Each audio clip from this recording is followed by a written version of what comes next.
So I saw this in the market today. I don't know what this is.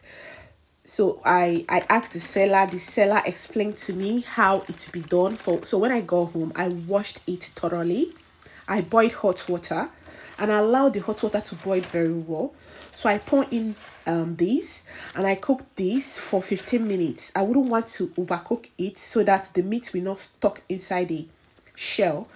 So after 15 minutes, and I pour in, I sieved it and I pour in the cold water.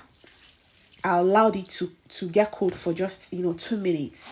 So and I'll bring out all the meat from the shell, and it was very easy bringing them out.